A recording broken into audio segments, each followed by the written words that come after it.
Jared Polin, FroKnowsPhoto.com, and welcome back to another rapid fire critique where I take 10 of your best images and give them a critiquey McCritiquerson. A lot of people ask me, how do I sign up for a free rapid fire critique? Now, I ask for submissions from time to time via my text line. If you haven't signed up for my text line, please go ahead and text me in the United States and other places. It does work at 313-710-9729. If you text me, I do interact with you from time to time on there, but that is where I put out the request for you to go ahead and send in your best 10 images, generally via a Flickr link, and I might pick yours at random like I did with this one right here. So right here we have one from Alex Daggett. I am a 17-year-old photographer who has been making photos for 3 years and would love to see what you think of what?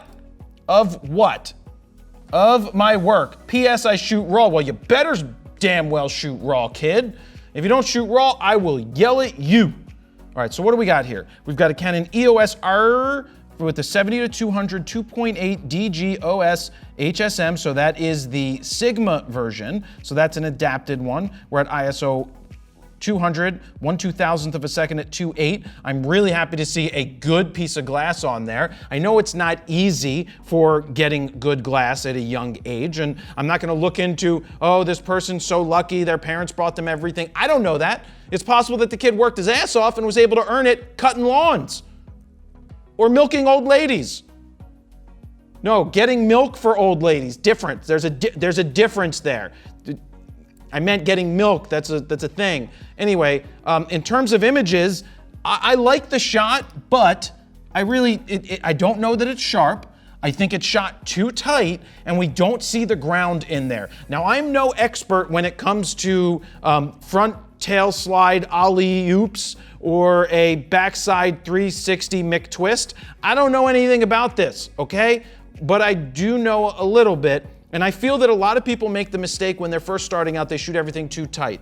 I made that mistake because the first lens I had was an 80-200 2.8. I shot everything way too tight and my pictures just looked blah. So I want to see the landing here. I want to see where they're jumping. I want to see what they're jumping off of, and I want to see where they're potentially going to land. I don't mind the tight shot. It's better than just a straight up fisheye, but we got to give the wides, the mediums, the tights, and the details when we're going through the images. It's all right. It's not lighting the world on fire. I just don't actually think it's in focus. Either that or it's cropped heavily. Yeah, I would have left the coping in there a little bit. Now we got a basketball shot. This one does not have its EXIF data for whatever reason. I don't know why, if some major touching up was done. But this is good underneath the basket.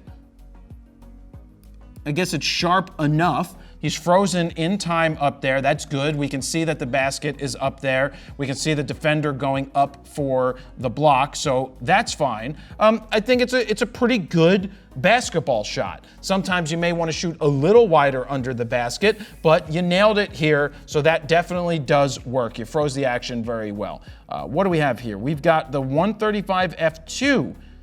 This is one that I would not be shooting at f2. So we got 100 ISO at 1/3200th of a second. There is pretty much no reason to shoot this at f1.2. You need to give yourself a little bit more leeway because they're flying through the air. I would say at 2.8 would be perfectly fine. There's nothing wrong with shooting at f2 if you can nail it, but the issue here is that it's too late. They've already landed in the sand. In the sandbox, you just missed the action. I think there's too much shadows brought up in here. I think too much, meaning after the fact. Okay, I've seen this a lot with a lot of the paid critiques, where a lot of people are trying to make the shadows too bright, trying to be like, well, this is the highlight area and this is what it would have been if they were in the sun, but they're not. If this person is in a shadow, then keep it a little on the darker side because you know that it is that's how it is in reality. So when you raise those shadows up or you make things too bright in shadow areas, it just tends to look not true to what it was. It looks more fake. And in this case, it's just not a good action shot. It's too late. It's not the right moment. So that camera doesn't shoot very fast. It shoots like 3 frames a second, but you should be able to just even anticipate with one really good shot. You don't want the landing. You want that peak action up in the air, where they're flying in the air with the legs going out, getting ready to come down. Peak action at the top, that's what you want to hit. You get it vertical, you put them at the top of the frame, you leave the dirt and the stuff at the bottom of the frame, and you try to get that peak action. And I challenge anybody to do it with just one shot. Get that peak action at the top. The reason I challenge you to do that is it makes you a better photographer. So you don't just try to spray and pray all the way through it. So that's what I have to say about that. This is fine.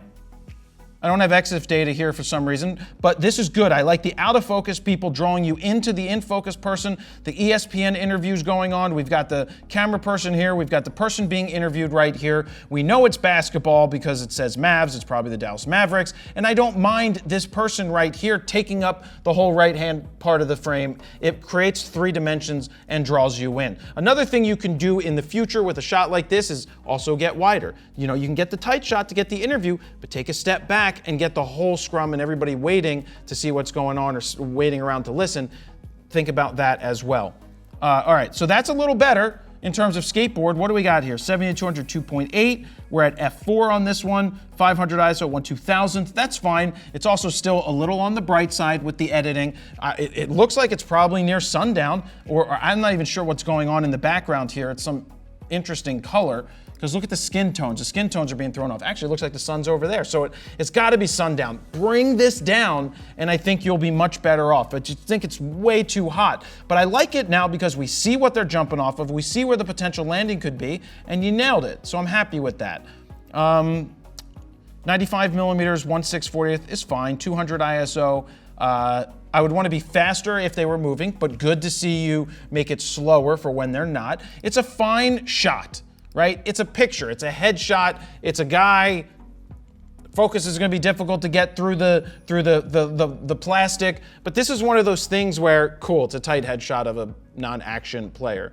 They serve a purpose. You can get this photo. It's not bad to have, but look for the action stuff. Look for the photojournalistic stuff of stretching, getting ready on the sidelines, the behind the scenes stuff. Because these headshots, I would process this different. I would probably go black and white, super duper contrast it like I do, try to make it pop, try to make it better than what it is here. Also, if you want to keep it in color, you could punch this up, you could boomify it, and I think it would pop much more. I would bring the eyes up slightly in the frame, but it's pretty good because we still have the North Texas in there. So that's not terrible. What is that? Oh, there are lights on there. So 1/250th at ISO 200, good. This is a 5D Mark III, so this is older.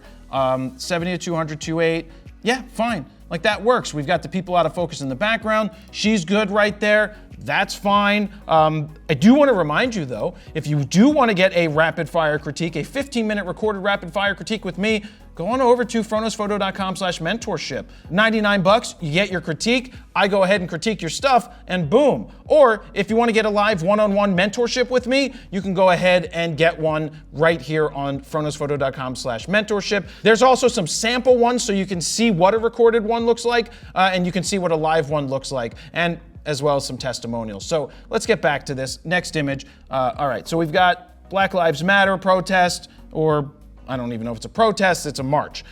So it's with the 5D Mark III, with the 51.4, shooting at 3.5. It's fine. I mean, the black and white's fine. It's just that sometimes these protesting images, not this one, but I've seen a lot of just people going out to shoot protests, and it's just a lot of the same stuff. It's fists in the air, it's you don't know when news is going to happen, and that's why you put yourself out there sometimes, but you just got to try and do some stuff that's different, not just the same old pictures. I mean, I ranted on a few people that posted like a year ago when everything was happening, the riots were rioting in Philly, lighting police cars on fire, having someone stand in front of the police car holding a sign and have their fist in the air. I'm like, that's just so made up, right? It's just like you're trying very hard to make something, I'm not going to say out of nothing, but you're trying very hard to put something that you're making it up instead of capturing what was happening. The people lighting the car on fire, the people skateboarding over it, the people jumping on it. But having someone stand there with their fist in the air, it's just trying too hard, in my opinion.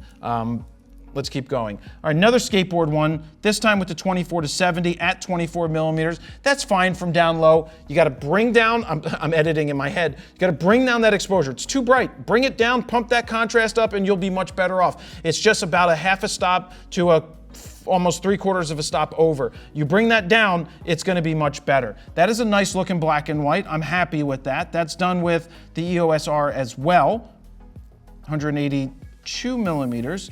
That's fine. Compositionally, I mean, I want him a little bit more in the middle, but that's just nitpicking. It doesn't mean that it's a bad image. It's just, keep in mind, you maybe just smooth them over just a little bit and you get the shot in black and white. It looks fine, but you don't want to forget to get those other wides, mediums, tights, and the details. So again, if you want to submit your images for a rapid fire critique, the way that happens is I call for these links from time to time on my text line. So the text line again is 313-710-9729. It is a real phone number. I do text back from time to time. Give me some time to do it. I may not be able to get to everybody. If you ask me a question, please make it a good one, not hi, what should I buy? That doesn't cut it. But I think it's pretty good for a 17-year-old, not bad at all, getting themselves into situations to be successful. There's some room to improve on the editing and the processing, of course, and just composition stuff over time. So that is another rapid fire critique. Thank you very much for watching. Jared Polin, FroKnowsPhoto.com.